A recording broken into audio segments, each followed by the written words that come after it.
On a freezing winter night in Portland, a soldier and his young daughter stopped at a street corner where a ragged man held a sign that read, $5 for the beast. Beside him lay an old German shepherd, scarred and broken, his ribs showing through his thin coat. The little girl tugged her father's arm and whispered, "Daddy, please, we can't leave him." In that moment, the soldier's heart broke, and what he did next would lead them into a hidden world of cruelty, courage, and redemption. What followed would test their family, uncover a dark secret buried in the snow, and reveal the miracle of second chances. Before we begin, tell me where you are watching from. Drop your country in the comments so we can see how far this story travels. And if you believe every soul, human or animal, deserves love and a safe home, hit that subscribe button, because what you're about to hear may change the way you see the world. Portland, Oregon, in late December, was a city wrapped in white silence. Snow had been falling since morning, covering the red brick storefronts and the narrow sidewalks in a thick blanket. The Willamette River rolled sluggishly under layers of mist, and every breath that rose from passers-by dissolved instantly into the brittle air. The streets were alive but subdued, with people hunched in heavy coats, scarves wound tight, and boots crunching against slush. Streetlights glowed dimly through the flurries, casting yellow halos onto the snow. The cold was the kind that slipped beneath clothing, needling the skin and stiffening the joints, and though Portlanders were used to rain, they never quite welcomed this level of winter's cruelty.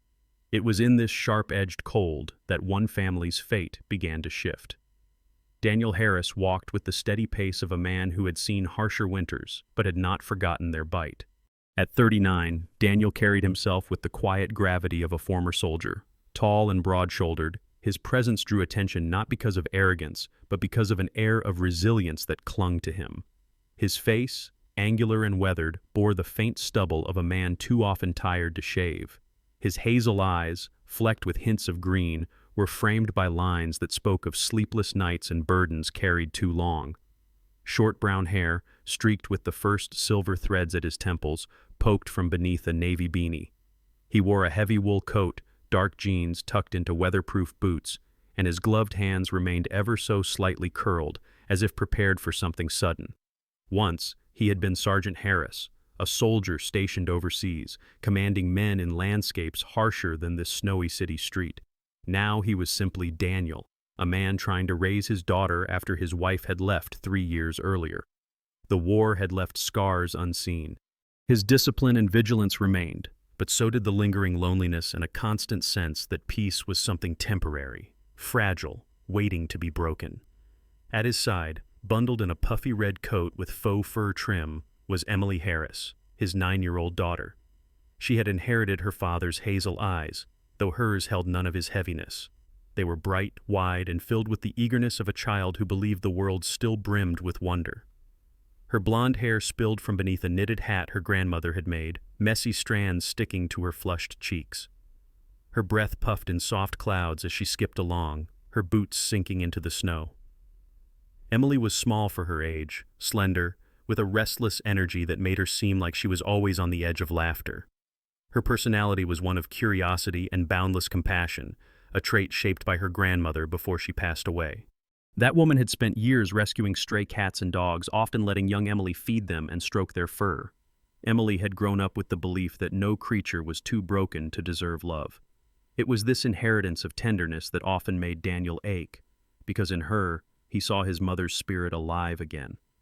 Father and daughter had just left the holiday market, where stalls selling roasted chestnuts and cinnamon cider had filled the square with the fragrance of warmth. Daniel carried a small paper bag with gingerbread cookies, while Emily clutched a snow globe she had insisted on buying with her allowance. They turned down Main Avenue, their boots crunching, when Daniel's gaze caught a figure at the far corner. Even among the clusters of bundled shoppers, this man seemed displaced, like a shadow on a festive canvas. Earl Johnson sat hunched at the base of a bus stop sign, his back pressed to the metal pole that was frosted with ice. He was in his mid-50s but looked older, his skin cracked and weather-worn from years of exposure. His face was hidden beneath a scraggly gray beard and wild tufts of greasy hair that spilled from under a torn baseball cap. His clothes were ill-suited for the season. A plaid shirt layered with a thin, ripped jacket, jeans stiff from grime, and boots with soles so worn the snow seemed to seep directly through them. His hands, red with cold, trembled faintly as he held a piece of cardboard scrawled in thick black marker. $5 for the beast. His eyes were small and restless, shifting between pedestrians as if looking for opportunity or escape, carrying a hint of slyness beneath layers of fatigue. At his side, tethered loosely by a frayed rope, lay the beast. But the sight that met Daniel and Emily's eyes was no beast at all, but a creature far more tragic. It was an old German shepherd, its once proud frame reduced to a skeletal shadow. His sable coat, dulled with dirt and snow, clung thinly to ribs that rose like ridges from his sides. Patches of gray fur spread around his muzzle and legs. One ear bent awkwardly, permanently askew as though it had been broken long ago. His hind leg trembled uncontrollably each time he tried to shift, the mark of an old fracture left to heal without care. Snow clung stubbornly to his matted fur, melting into small rivers down his flank. Yet it was not the scars or the limp that pierced Emily's heart, it was the eyes. Deep, dark brown, glossy with suffering, but beneath the pain, a flicker of life burned, a spark that refused to be extinguished. Emily froze mid-step. Her mittened hand tightened around her father's glove. "Daddy," she whispered, her voice shaking. "Look at him." Her wide hazel eyes brimmed with tears as she gazed at the dog. She saw not a beast, but a soul pleading silently for a second chance. Daniel followed her gaze. He had seen neglected animals before during his years of service overseas, strays wandering battlefields with ribs showing, eyes haunted. But something about this shepherd was different. There was a dignity in his suffering, a quiet endurance that reminded Daniel of the men he had led, soldiers who bore their wounds with silent resilience. His chest tightened. Earl looked up, noticing the attention. His lips pulled into a half-smirk, exposing yellowed teeth. $5, he croaked, his voice rough from cold and cigarettes. That's all it takes. He ain't worth more than that anyway. The casual cruelty in his tone made Daniel's jaw clench. Earl spoke as though life itself could be measured in coins, discarded once the value wore out. Daniel crouched slightly, meeting Emily's pleading gaze. "Sweetheart," he said gently, though his voice was heavy, "we don't know this dog. He could be dangerous, and we've already got enough to handle at home." His words were reasonable, but his heart faltered even as he spoke them. Emily wasn't listening. She had already knelt in the snow, her red coat dusted with flakes as she leaned close to the shepherd. The dog lifted his head slightly, meeting her gaze. For a moment, the world fell away. The sounds of the city dimmed, the sting of the cold disappeared, and there was only a child and a dog, bound by a silent understanding. "Please, Daddy," she begged again, her voice breaking. "He needs us. We can't just leave him here." Daniel closed his eyes briefly, exhaling a long cloud of white breath. His daughter rarely begged for anything, and he, a man who had carried comrades off battlefields, could not bring himself to abandon those eyes. He reached into his coat pocket, pulled out his wallet, and slipped a $5 bill into Earl's hand. Earl snatched it greedily, shoved it into his pocket, and hoisted his backpack. "Pleasure doing business," he muttered before shuffling down the icy sidewalk with surprising speed. He vanished into the crowd, leaving only the battered dog and the faint echo of his cruelty. Emily's face lit up like a lantern. She flung her arms around her father's waist. "Thank you, Daddy. Thank you." Then she turned to the shepherd, stroking his coarse, matted fur with trembling hands. "You're safe now," she whispered. The dog gave the faintest wag of his tail, almost imperceptible, and a weak sigh escaped his throat. Daniel crouched beside them, studying the scars on the dog's neck, the limp in his leg. Beneath the grime, he felt the faint tremor of life.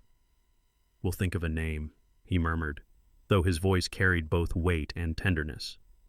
Emily hugged the dog carefully around the neck, her face pressed against his fur. "You're ours now," she said softly. "Don't worry, we're not letting you go." Daniel stood again, glancing once more at the street where Earl had disappeared.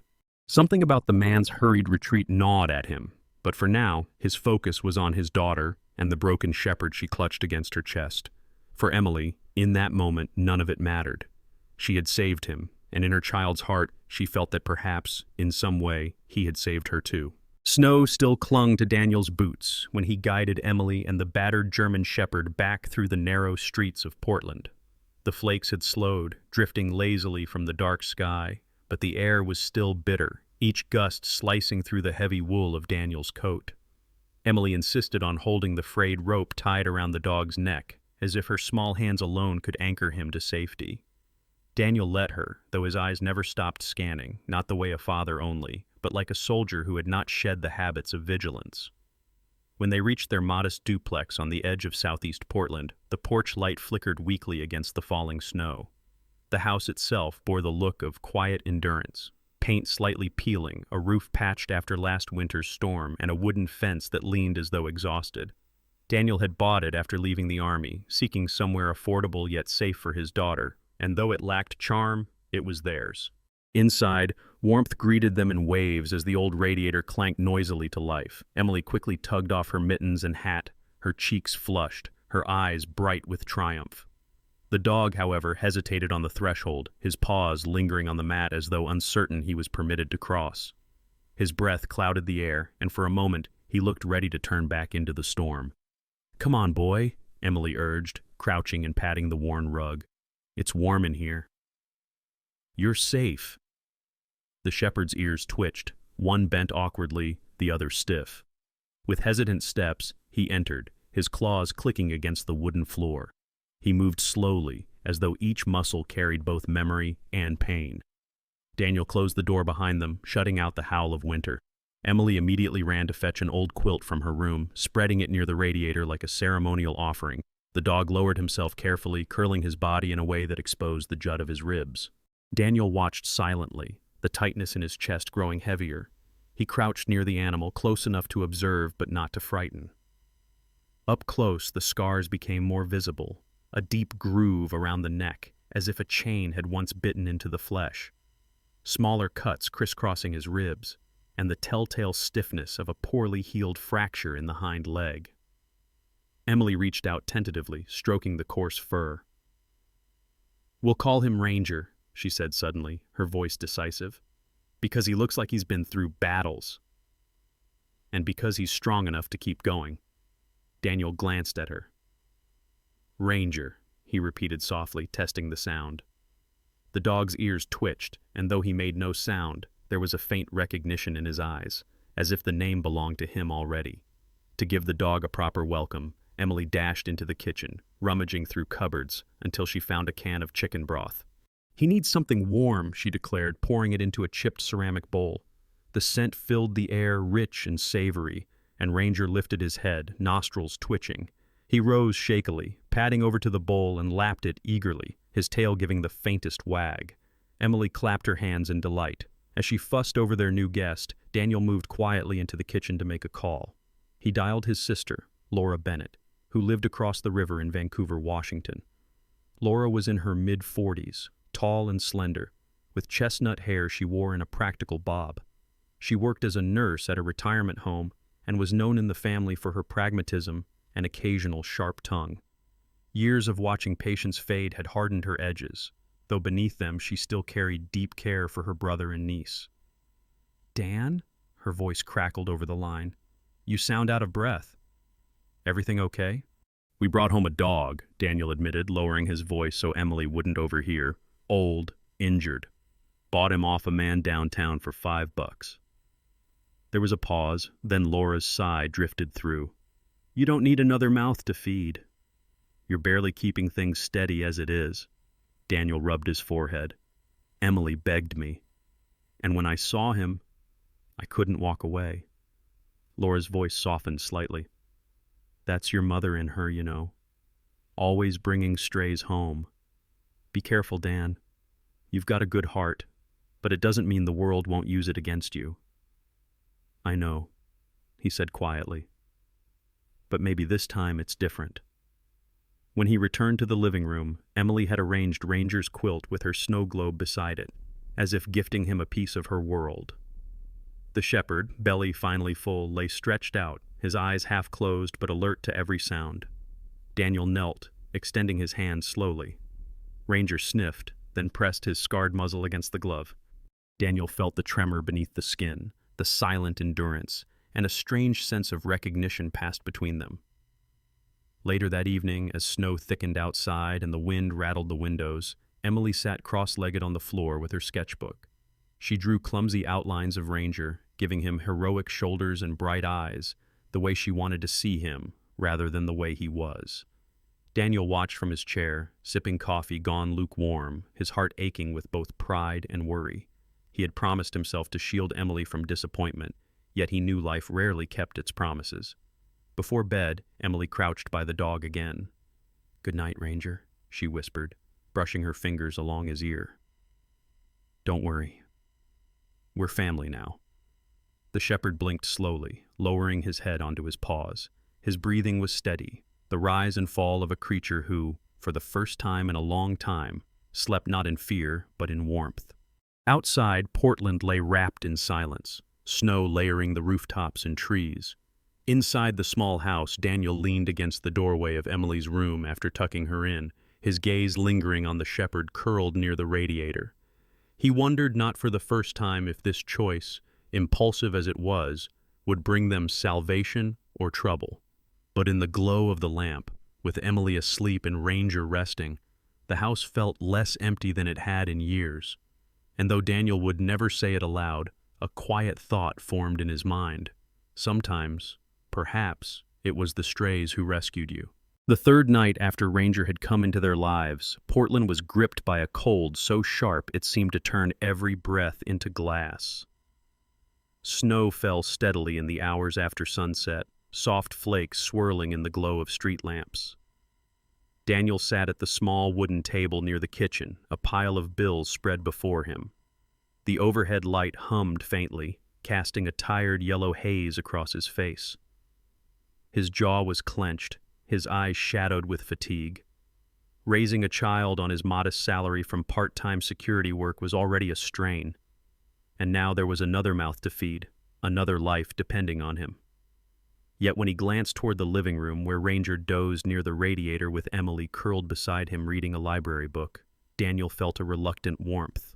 Later that night, after tucking Emily into bed, Daniel noticed Ranger pacing near the back door. His claws tapped against the floor, his body tense, his ears pricked forward. The shepherd let out a low growl that vibrated like distant thunder, not loud, but urgent. Daniel frowned, pulled on his heavy coat, and opened the door. The icy wind rushed in, stinging his skin. Ranger stepped out without hesitation, nose to the ground, moving with surprising precision despite his limp. Something was calling him. Daniel followed reluctantly, flashlight beams slicing across the whitened yard and into the alley beyond. Snow crunched underfoot, the night eerily silent except for the faint hum of the city. Ranger led the way with purpose, pausing now and then to sniff before pressing forward.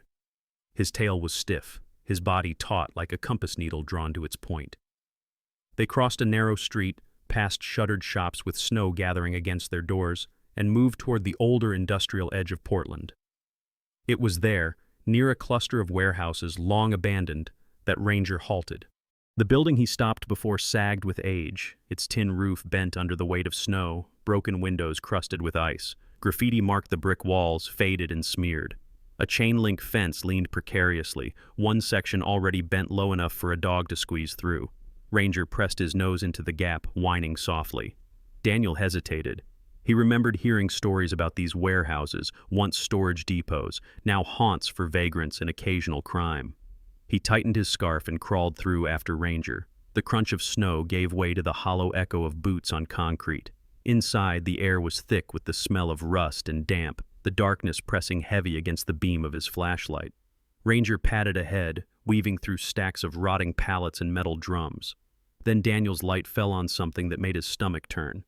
Against the far wall were rows of rusted cages. Some lay toppled, doors bent open like twisted mouths. Others were still locked, empty but lined with filth-matted fur, broken chains, old stains Daniel didn't want to name. Scratched into the concrete floor beneath one cage were deep grooves, claw marks etched by desperate paws. Daniel's breath hitched. This wasn't a place for storage. It had been a prison. Ranger growled low, his body rigid, as if he remembered every inch. He approached one cage and lowered his head, sniffing the rusted bars. His tail did not wag. Instead, his entire posture seemed to harden, a soldier returning to a battlefield. As Daniel's light swept across the cages, it glinted off something half buried under a collapsed pallet. He crouched, prying it free, a tarnished metal tag on a broken collar. The engraving was faint but legible. X14. A code, not a name. Daniel turned it over in his glove, his mind racing.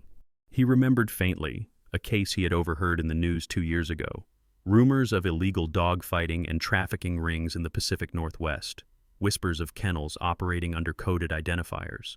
No arrests had been made. The trail had gone cold. Before he could dwell further, a noise startled him.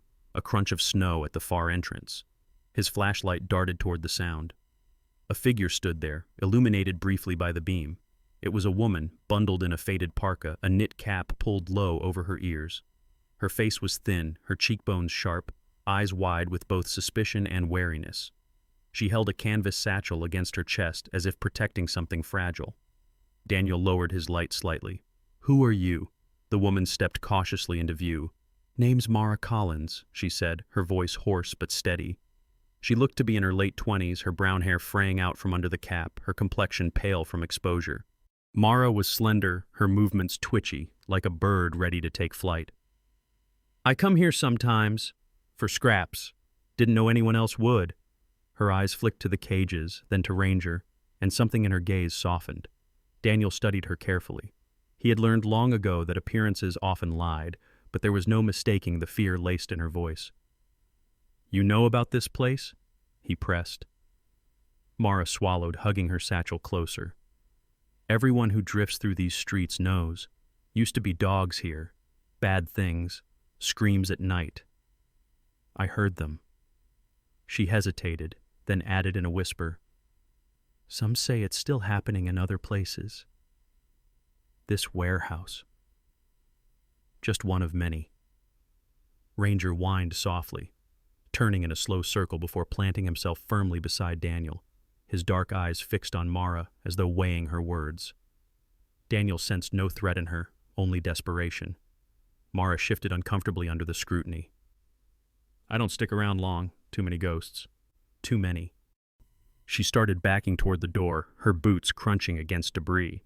Before she slipped into the snow, she looked once more at Ranger. "Take care of him. He looks like one that got away." Then she was gone, swallowed by the swirling white outside. Daniel stood in silence, his breath visible in the beam of his flashlight. Ranger pressed against his leg, eyes still locked on the empty doorway. Daniel pocketed the metal tag and scanned the cages one last time, committing every scar and every claw mark to memory. He knew this wasn't coincidence. Ranger had led him here for a reason. As they made their way home, snow muffled their steps. Daniel couldn't shake the feeling that they had only glimpsed the edge of something larger, darker, hidden beneath the city's cold winter exterior. He reached down to brush Ranger's back, and though the shepherd's body trembled with both cold and memory, he walked with purpose, as though saying, "You've seen what I've seen, now do something about it." Back at the house, Daniel eased the door shut behind them. Emily stirred in her sleep upstairs, unaware of what her father and Ranger had discovered. Daniel crouched by the radiator, holding the tarnished tag in his palm. His jaw set hard, and for the first time in months, the soldier in him stirred awake. The scars on Ranger's body were not just remnants of cruelty, they were breadcrumbs on a trail, and Daniel knew now that following it would change everything. The night after Daniel and Ranger's unsettling discovery at the warehouse, Portland seemed weighed down by silence. Snow had thickened into crusted layers, muffling the city's edges, leaving only the occasional crack of ice under car tires or the faint groan of tree branches bending under frost. In the Harris household, Daniel sat at the kitchen table once again, the tarnished X14 tag resting beside his coffee cup like a challenge he could not ignore. Ranger lay nearby on the floor, his dark eyes fixed on Daniel, as though waiting for him to act. Emily, however, had her own concerns. Her father had come home the night before with a look in his eyes she had not seen since his army days, an intensity that both scared and intrigued her. He had tried to shield her from it, but children often read what adults conceal. She had watched him pocket the tag, watched him pace the living room long after he thought she was asleep. Curiosity gnawed at her heart. If Ranger had led him somewhere dark, she wanted to know too. The following evening, Daniel pulled on his heavy security jacket. He worked nights at a shipping yard near the river, where freight containers loomed like frozen giants and the wind cut through steel beams. He kissed Emily on the head, reminding her to stay inside, and left into the storm. Emily waited until the sound of his boots faded, then pulled on her snow boots and coat. Her heart thumped with nervous excitement as she opened the back door. Ranger raised his head, whined softly, but did not bark. Perhaps, in his own way, he was granting permission. Emily pedaled her old bike along icy side streets, the wheels crunching over packed snow. Her scarf trailed behind her as she rode toward the riverfront, keeping her distance from her father's path. When she reached the broad overpass near the freight yard, she slowed. Something caught her eye in the shadows beneath the bridge, a faint, trembling movement. She slid off her bike and crept closer, boots sinking into snow. There, half buried in leaves and frozen debris, was a small bundle of fur. A puppy, no more than 4 months old, with a thin frame and tan and brown coat matted with grime. One of its eyes was swollen nearly shut, and its body shivered violently despite being curled tight. Its ribs pressed through its thin skin, and its tail was tucked so tightly beneath it that it seemed to disappear. The sight stole Emily's breath. She crouched carefully, her mittened hands reaching out. "Hey there," she whispered, her voice shaking with both fear and tenderness. "I won't hurt you." The puppy lifted its head weakly, revealing dark, liquid eyes clouded with fear but flickering with the faintest trust. Emily quickly pulled off her scarf and wrapped it around the little body, cradling the pup against her chest. The animal trembled against her but did not resist.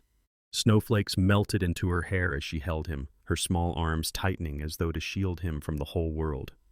"You're safe now," she murmured, echoing the words she had once said to Ranger. "I'll call you lucky, because you found me." Her breath misted in the air as she lifted him carefully and hurried to where she had stashed her bike. Pedaling was impossible while holding the pup, so she walked quickly, the scarfed bundle against her chest. Her arms ached, but her determination burned hotter than the cold. At home, Ranger was waiting at the door. The old shepherd sniffed the air, ears pricking forward, and when Emily stepped in, he padded straight to her, his gaze fixed on the trembling pup. Emily set Lucky gently onto the quilt beside the radiator. The puppy whimpered softly, curling tighter. Ranger lowered himself slowly, sniffed once, then nudged Lucky's ear with his scarred muzzle. The pup flinched, then relaxed under the gesture as though recognizing a protector. Ranger settled beside him, a silent sentinel. Emily ran upstairs for supplies, returning with a shallow bowl and a blanket she had stolen from her own bed. She poured warm milk into the bowl, watching anxiously as Lucky sniffed, then lapped slowly. Relief washed over her. A sudden knock at the door made her jump. It wasn't her father, it was Mrs. Rowan, their neighbor. She was in her late 60s, bundled in a heavy gray coat with a knitted hat pulled low. Her face was sharp-boned, her lips often pursed into a disapproving line. In the past, she had scolded Emily for letting her basketball bounce into her yard, and she had little patience for noise.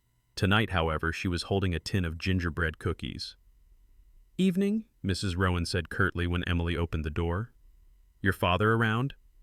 Emily shook her head nervously. "He's at work." Mrs. Rowan's eyes softened when she spotted Ranger and the tiny bundle on the floor. Her voice lost some of its sharpness. "Another one?" she muttered, stepping inside briefly to peer closer. She crouched surprisingly gracefully for her age, her hands gloved but steady. Poor little soul. For a moment, her stern expression cracked, revealing something gentler beneath. She straightened, thrusting the tin into Emily's hands. "Keep yourself warm. And make sure that pup gets seen by a vet. Don't wait too long." Emily nodded vigorously, startled by the unexpected kindness. "Thank you, Mrs. Rowan." The woman sniffed, brushing snow from her coat. "Don't thank me. Just take care of them. That's what matters." Then she left, her figure disappearing into the snow as swiftly as it had appeared. When Daniel returned near midnight, exhausted and dusted with snow, he froze at the sight of Emily sitting cross-legged beside the radiator, Ranger at her side, and the tiny pup nestled in the blanket. His first instinct was anger. "Emily," he said sharply, "what did you do?" Her eyes filled instantly with tears, but she held his gaze. "Daddy, he was under the bridge. He would have died if I left him. I couldn't." Her voice trembled, but there was steel in it too. Daniel rubbed his face with a gloved hand. exhaling a weary sigh. He looked at Lucky Frail, broken, but alive, and then at Emily, her eyes blazing with the same stubborn compassion that had once belonged to his mother. His shoulders slumped. "We can't save every dog in this city," he said, though his voice had lost its edge. Emily leaned forward, stroking Lucky gently. "But we saved him, and that matters." Ranger thumped his tail against the floor, as though casting his vote. Daniel sat heavily in the armchair, staring at the puppy.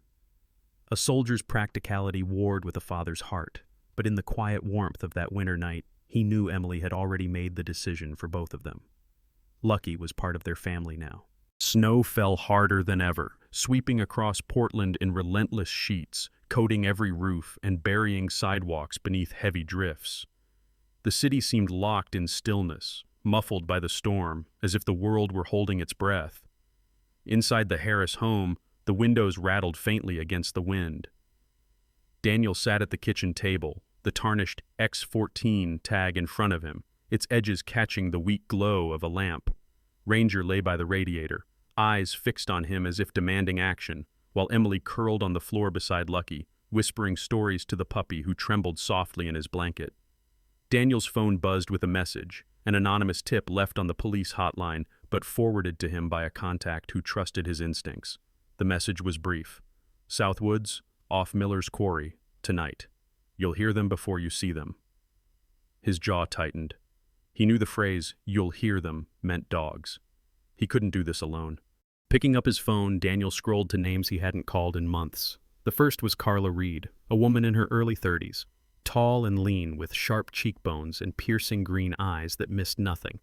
Once a military police officer, Carla carried herself with the precision of a blade. She had cut ties with the service after an ambush overseas left her disillusioned and bitter toward bureaucracy. Since then, she'd lived on her own terms, working freelance security jobs, her reputation one of icy competence. When she answered, her voice was clipped but steady. "It's been a while, Harris. What do you need?" "The kind of help only you can give," he replied grimly. The second call went to Marcus Lee, 35, with broad shoulders and a calm presence that had steadied Daniel through more than one firefight years ago. Marcus was Korean-American, his features strong, his dark hair now flecked with gray at the temples. He was slower to answer, his voice warm but laced with weariness. Marcus had left the service to care for his aging father after a stroke, juggling night shifts as a mechanic with daytime caregiving. Yet beneath the fatigue, his loyalty to Daniel had never dimmed. "If you're calling me this late," Marcus said, "then it's trouble. Tell me where to meet." They agreed on a rendezvous at the tree line south of the quarry. Daniel bundled himself into his heavy navy jacket, slipping his sidearm into its holster and tucking a flashlight into his belt. He turned to Emily, who stood silently in the hallway, her hazel eyes wide and frightened. She had overheard just enough to sense danger. "Stay here," Daniel told her firmly. "Lock the doors. Don't open for anyone but me." Emily's lip trembled, but she nodded. Ranger, however, rose to his feet before Daniel could say anything.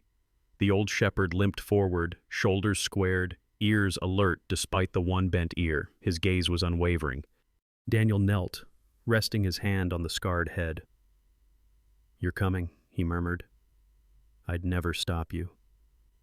By the time he reached the quarry, snow pelted down in thick sheets, turning the woods into a ghostly blur of white and shadow. Carla was already there, crouched beneath a pine tree, her breath visible in the beam of her small tactical light. She wore a black parka over combat boots, a rifle slung across her back. Marcus arrived moments later, bundled in a dark coat, a crowbar tucked through his belt, and a duffel of supplies slung over his shoulder. "Hell of a night for a reunion," Marcus muttered, brushing snow from his eyebrows. "You picked worse nights in Kandahar," Carla shot back, her green eyes flashing. She turned to Daniel. "So what's the play?" Daniel explained the warehouse discovery, the tag, the anonymous tip. "If the tip is right, there's a compound in these woods. Dogs, maybe more. We confirm, we call in backup, but we can't wait. The storm's cover is our best chance." They moved silently, Ranger leading despite his limp, nose pressed to the snow. His breath puffed in white clouds as he pulled them deeper into the trees. Soon, faint sounds drifted through the storm whimpers, metallic clinks, the restless bark of animals. The three veterans exchanged grim glances. Through the trees, a crude compound came into view, shielded by tarps that flapped in the wind. Wooden pallets formed a perimeter, barbed wire strung haphazardly along its top. Inside, dim lanterns flickered, casting shadows across rows of metal kennels where dogs crouched or lay motionless. The stench of filth and neglect hung even in the freezing air. Then came movement. A man emerged from one of the sheds, a heavy-set figure with a thick black beard, his sleeveless shirt exposing tattooed arms even in the cold. Vince Ralston. Daniel recognized him from Whispers, a mechanic known for shady dealings and animal fights staged in rural barns. Vince carried himself with arrogance, his squinting eyes scanning the kennels with the pride of ownership. Behind him followed two others. Clem was wiry, mid-30s, with hollow cheeks and a restless twitch in his movements, a wrench gripped in his hand. Luther, broader, with a shaved head and scar across his jaw, cracked his knuckles as he walked, his heavy boots crunching against snow. They moved like men comfortable with violence. Carla's hand drifted to her rifle. Marcus clenched the crowbar. Daniel held up a hand, signaling restraint. Not yet, but fate had its own timing. A faint shape moved along the compound's edge, small, hesitant. Daniel's heart stopped. Emily. She had followed despite his warnings, her green parka barely visible against the snow. She was crouched by the far kennels, fumbling with a rusty latch. When she swung the door open, a Labrador staggered out, old and battered, blood staining her white fur. Emily wrapped her arms around the dog, whispering urgently. Clem spotted movement first. "Hey!" he barked, sprinting forward, blade flashing as he drew a knife. Time shattered into motion. Daniel surged from the trees, his flashlight beam cutting across the compound. "Emily!" he roared. Ranger leapt ahead with surprising speed, colliding with Clem mid-swing, his jaws clamped around the man's wrist, forcing the knife into the snow. Clem screamed, thrashing as the shepherd's weight bore him down. Marcus lunged next, swinging the crowbar at Luther, the clash of metal and bone echoing through the storm. Carla dropped to one knee, rifle raised, her voice sharp as steel. "Don't move, Vince!" But Vince snarled, lunging for a pipe leaning against the shed. Before he could strike, Daniel was there, grabbing him by the collar and slamming him against the pallet wall. Snow and sweat mingled on their faces as they grappled. Vince's eyes gleamed with menace. "You don't know what you're in the middle of, soldier," he spat. "This goes higher than me." "Then I'll start by cutting you down," Daniel growled, pressing him harder into the wall. Within minutes, the chaos resolved. Clem lay cuffed with plastic ties Carla had pulled from her pack, groaning as Ranger stood guard. Luther was pinned under Marcus, his face bloodied, his hands restrained. Vince, cursing and spitting, was forced to his knees, Daniel's arm pressed against his throat. Emily huddled in the snow, clutching the injured Labrador Hope. She whispered, naming her through tears. The dog whimpered, her body weak but her eyes bright with fragile trust. Daniel dropped to his knees beside his daughter, his heart hammering. "You disobeyed me," he said, voice breaking with both fury and relief. "But you were brave, too brave." He wrapped them both in his arms, the storm howling around them. Ranger limped over, his muzzle flecked with blood, his chest heaving, but his eyes steady. He lowered his head against Emily's shoulder, as if sealing the vow himself.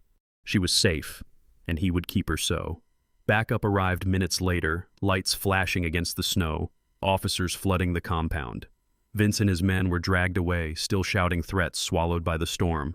But for Daniel, Emily, Ranger, and the battered Labrador in her arms, the night ended not in despair, but in a fragile, undeniable victory. The storm had passed, but the scars of that night lingered across the Portland woods. The compound near Miller's Quarry had been dismantled, cages dismantled and dragged away, bloodied chains tossed aside, and 3 men carried off in police vehicles. Yet for Daniel, Emily, Ranger, and the others, the true aftermath came in the days that followed. Over 40 dogs had been rescued, ranging from pups to elders, each bearing marks of neglect-thin bodies, scarred muzzles, patches of missing fur, limps and stares dulled by too much suffering. They had nowhere to go, and with shelters already full across the city, a desperate question lingered in the cold. Where could they be kept? Daniel stood in his backyard days later, his breath rising in the frosty air. Snow still blanketed the ground, glittering under a pale morning sun. The yard was modest, fenced with weathered wood, but it was theirs. Emily stood beside him, bundled in her green parka, Lucky tucked in her arms, and Hope the Labrador she had saved, resting her head gently against Emily's knee. Ranger lay at the edge of the porch, amber eyes sweeping across the scene as though guarding a fortress. The answer came from the community. Word had spread through local news. Veteran and daughter rescued dozens of dogs from illegal compound.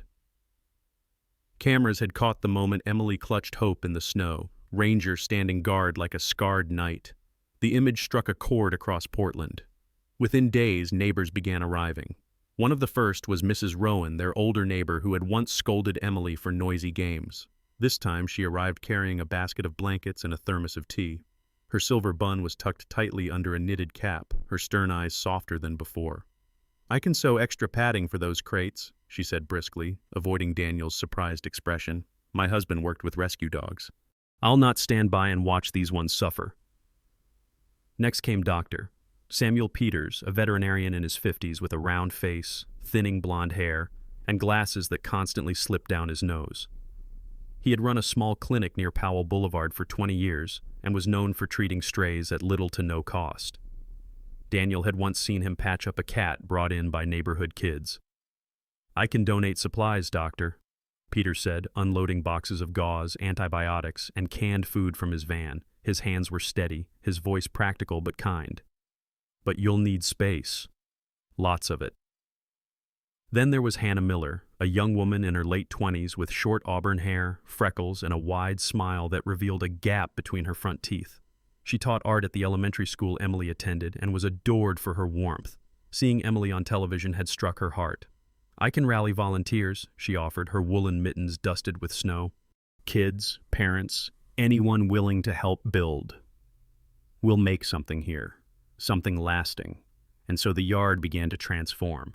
Marcus arrived on weekends with lumber strapped to his truck, his mechanic's hands adept at building makeshift kennels. Carla, with her icy determination, coordinated layouts, insisting on proper spacing and fencing strong enough to withstand even the rowdiest rescues. Neighbors hammered posts into the frozen soil. Children painted wooden signs in cheerful colors, and older residents carried bowls of stew and bread to keep the workers fed. It became more than a project. It became a shared purpose. Emily stood proudly in the middle of it all, directing where water bowls should go, which blankets belonged to which dog, her small voice carrying unexpected authority. She even convinced Mrs. Rowan to let her paint the fence sky blue with stenciled paw prints trailing across. "It has to look happy," Emily explained, her cheeks red from the cold, her breath misting. "So the dogs know they're home." Ranger supervised from the porch, though his limp remained. He never barked, never growled, simply observed with solemn dignity, occasionally stepping forward to nudge a pup away from trouble or to sit beside a worker who seemed tired. Lucky grew stronger each day, bounding clumsily in the snow, his oversized paws leaving messy trails. Hope recovered slowly under Dr. Peter's care, her wound healing, her spirit brightening as she wagged her tail for the first time. Within weeks, the backyard had changed completely. Wooden kennels lined the perimeter, each filled with straw and blankets. A small shed had been converted into a grooming station with warm water pipes rigged by Marcus. In the center, a patch of cleared snow revealed an open play yard where dogs tumbled and chased one another, their barks now full of life rather than fear. Above the entrance, a handmade sign hung proudly, "Haven for Paws." The letters were uneven, painted by Emily and her classmates, but its message radiated warmth against the winter air. One afternoon, reporters returned. Cameras clicked as Emily held Lucky on her lap, while Ranger sat tall beside her, his muzzle graying but his eyes bright with steady pride. Daniel stood behind them, one arm draped across his daughter's shoulders. When asked what inspired him to open Haven for Paws, Daniel answered quietly, "Sometimes the ones we think we're rescuing are the ones who save us." The story spread beyond Portland. Donations poured in, blankets, food, medicine, even money. Strangers wrote letters to Emily, telling her she gave them hope. Volunteers signed up for weekly shifts, and every weekend adoption days were held. Families arrived, children knelt in the snow to meet wagging tails, and slowly, the rescued dogs began finding homes. Not all left, of course. Lucky never strayed from Emily's side, and it became unspoken that he was hers forever. Hope, the Labrador, lingered too, her bond with Emily too deep to sever. And Ranger was never going anywhere. He had found his family. One evening, after a long day of caring for the dogs, Daniel found Emily sitting on the porch steps, sketchbook in hand. She had drawn the house, the kennels, and in the center a tall figure with a child at his side, their hands resting on a large German shepherd. Daniel sat beside her, watching quietly. "It's us," Emily explained shyly. "Me, you, and Ranger. The way we're supposed to be." Daniel's throat tightened.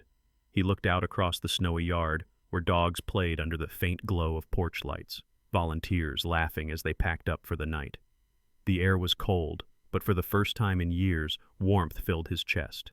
Ranger lay stretched in the snow at their feet, his breath rising in slow, steady clouds. He lifted his head, ears twitching at distant sounds, but then lowered it again, content. For him, the battle was over.